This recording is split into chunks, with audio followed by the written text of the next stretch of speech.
Hi, I'm Kara, and I have a confession to make. This is very hard for me to talk about. You see, I did a terrible thing, something that almost cost the life of the person I care about the most. My 5-year-old sister disappeared because of me. I beg you not to judge me before you listen to the whole story, though, because it's really not that simple. Let me explain things from the start. My little sister Lana is the only person I have in this world. You might wonder why. Well, the rest of my family is gone.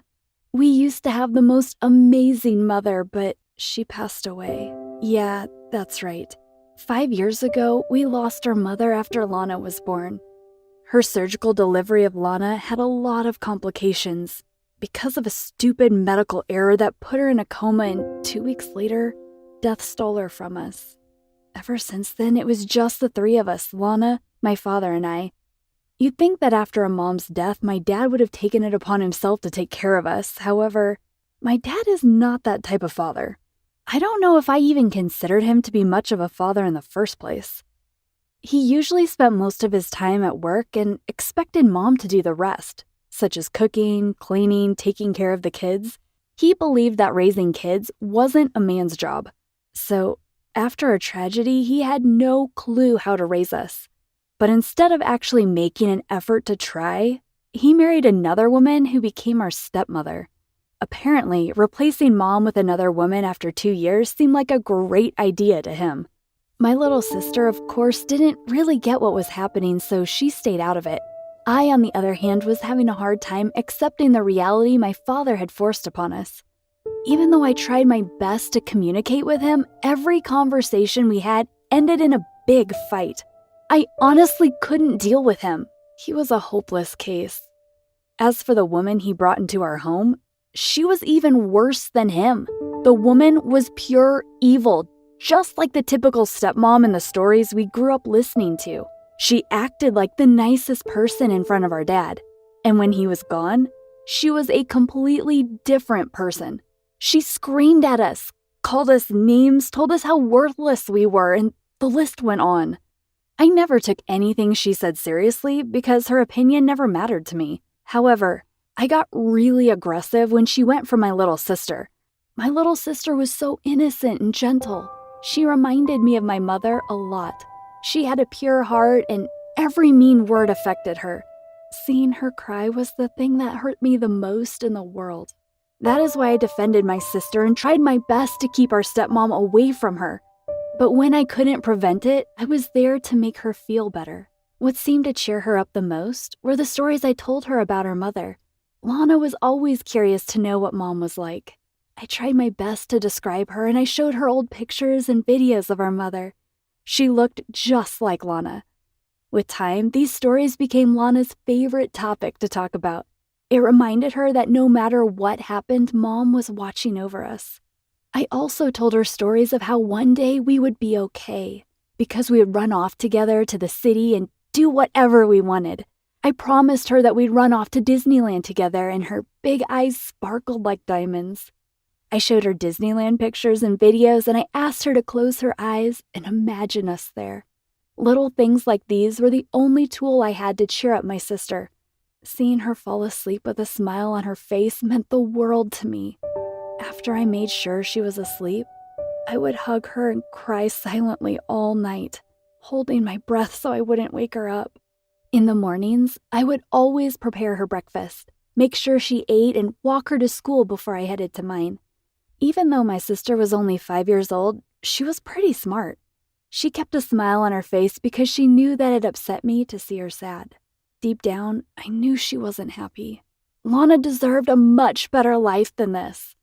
One day, I had to stay late at school. I was trying to finish a project and time flew by.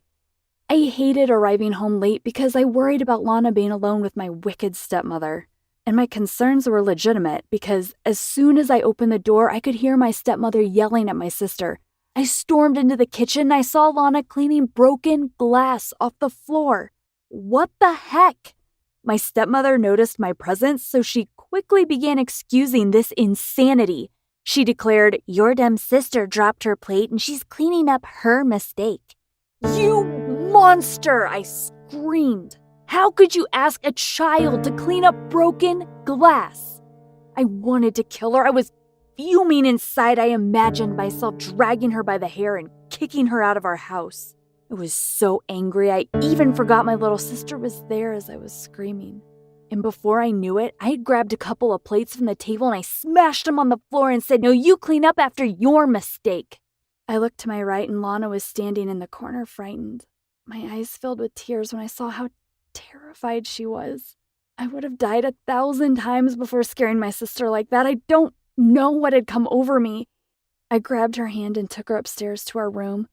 Lana was shaking and I was too. This time, I couldn't hold back my tears and wait for her to fall asleep. Instead, I hugged her while crying uncontrollably. Lana held me tight and promised she would fix everything. When Dad came upstairs, I refused to come out of my room, and he was raging. Lana kept asking him to kindly leave me alone, but he wouldn't listen. He continued knocking hard on my door and pushing the handle with all his strength until he cracked the door open. He stormed in aggressively, and even though I was used to it by now, I still felt scared. My little sister hurried to protect me. She knew what was coming next. She cried, "Daddy, no, please," but he ignored her shouts and he went ahead and slapped me really hard. 1, 2, 3 times. My face turned red and swollen and I tried to hold back my tears. He demanded that I apologize to my stepmother. I yelled, "No way! I would never apologize." I could take the beating as long as I didn't have to apologize to that evil snake. I closed my eyes expecting another hit, but it never came. When I opened them, Lana was clutching onto his arm with all her strength and crying, "Please, Daddy." He eventually decided to stop and he left the room. I crawled into my bed sobbing. Lana lay beside me. She looked at me with her big eyes, clueless about how to calm me down. But when I relaxed a bit, Lana began telling me tales of how we would run away someday to Disneyland, followed with stories about our mother and the way she watches over us. She was trying to take care of me the way I took care of her. I smiled and held her, and we fell asleep. I woke up the next day feeling sore. I turned over to see Lana, but she wasn't sleeping next to me. I went out of the room to check up on her, but she was nowhere to be found. I started panicking. Where could she be? I stormed into the room I hated the most, and I asked my dad and stepmother where Lana was. They were half asleep and seemed like they couldn't care less, so I kept yelling until I caught their attention. Soon enough, they started looking for her, but to no avail. My dad called the police and reported her missing. Shortly after, the police came to our house. When they questioned us, I couldn't tell them we lived in an abusive house because I didn't want my sister and me to be sent into the broken system of foster care. However, I needed them to find her, so I informed them that I thought my sister might have tried to run off to Disneyland because we had planned it in our imaginations. The police search took place shortly after. I felt so guilty. My sister had gone missing because I had glorified the idea of running away. So she must have thought it was a better alternative to staying in our abusive home. My attempts of trying to protect her ended up hurting her. I rushed out of the house to look for her. After hours of searching, I felt like I was about to collapse. When I found myself 5 minutes away from the graveyard my mom is buried in, I went there because all I needed at that moment was to talk to my mom. I sat next to her grave. I was sobbing. I told my mom that Lana was missing and I needed her help even though I knew she couldn't really help. I mean, my mom was dead. Right at that moment, I felt like I'd lost all hope, but suddenly, out of the corner of my eye, I saw a little girl sitting next to a grave, not that far from where I was sitting. I looked closer. Hang on, was that Lana? I got up and started running towards her. Oh my, yes, it was Lana. She ran toward me, and before I knew it, she was in my arms. It's impossible to put into words how I felt at that moment. "What are you doing here, silly?" I asked her. She then pointed at a grave that seemed to have a similar name to Mom's and said, "I'm visiting Mommy." I smiled. I totally forgot my sister was still learning how to read. "This is not Mom's grave," I told her. I took her hand and showed her where our mom was. Lana let go of my hand and sat beside the grave as she started talking to my mother. The sight was just heartbreaking, and her words broke my heart even more. She began saying that she came all the way from home to ask Mom to watch over me. Better this time because I've been hurting. I guess that my little sister truly believed that our mom could protect us, and maybe she was right. In a way, I felt like Mom helped me find Lana after she went missing. After all, we reunited at the place where she rests, and this made me realize we'll always be safe and happy together. How would you describe your relationship with your sister? Hi, I'm Tanya, and for a while, my story was like a fairy tale gone wrong. My mom passed away when I was a kid, and my dad remarried right away. A mean, nasty woman with 2 daughters several years older than me. Sound familiar? Yeah, my life pretty much became Cinderella. My stepmom, Penny, hated me but loved her 2 daughters. She would spoil them rotten while treating me like dirt. She didn't care that they bullied me. She bullied me too, and my dad was at work so often that he didn't even seem to notice. My stepmom even started making me do housework. Horrible chores like scrubbing the toilets and taking out the trash, and she never made my stepsisters do anything. I was shocked by how a fairy tale written so many years ago could so accurately represent my life. Minus the part with the talking mice and the bluebirds coming to help me do chores. My best friend Stephanie tried to encourage me. She'd remind me that I only had to live at home until I was 18. Then I could go off to college and start a new life far away from my wicked stepmother and stepsisters. You have amazing grades, she said. You'll be able to go to any school you want. You could go somewhere across the country, across the world even. Stephanie was the only person keeping me sane as my stepmom continued to treat me cruelly while letting my stepsisters get away with murder. I told my dad about it once, but he just said that blending families was an adjustment. Give them a chance, he said. Your stepsisters have had a rough time since their father left.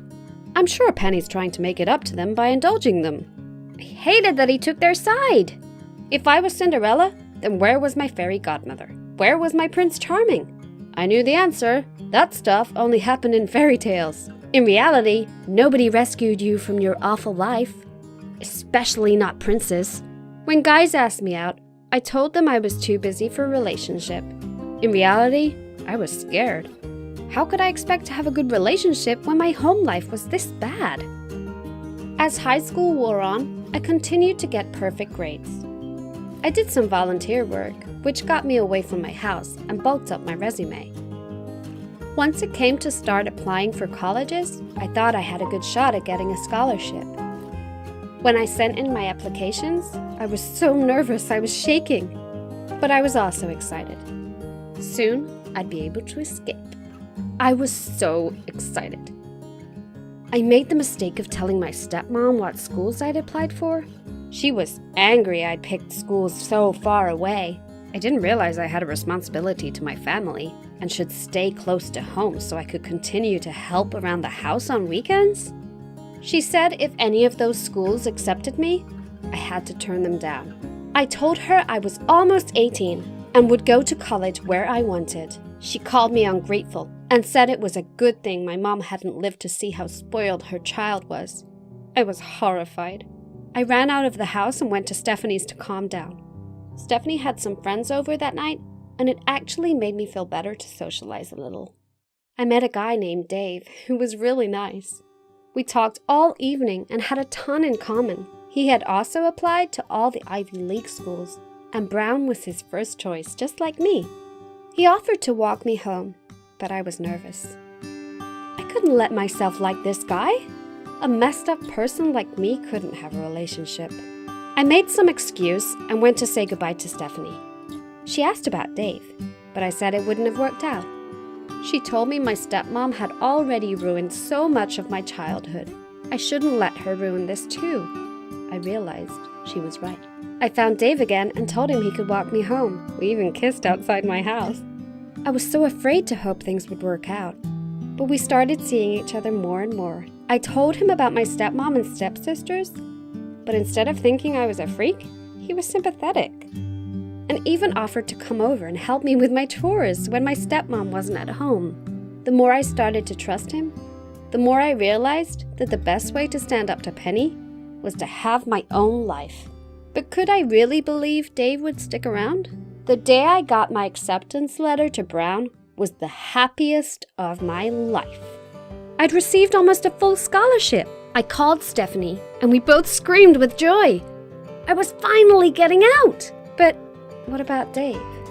Then Dave called to tell me he'd been accepted there too. I guess we'll be seeing a lot of each other, he said. I was over the moon. Later, he texted that I should come over. He wanted to show me something. His parents weren't at home, and he decorated his living room with candles and strings of lights. It was a little messy, but I was still impressed. He said he wanted to dance with me to celebrate my incredible achievement. So he put on some music and we danced, laughing and trying not to bump into furniture. I realized I'd finally found my Prince Charming. Maybe this part of being Cinderella wasn't so bad.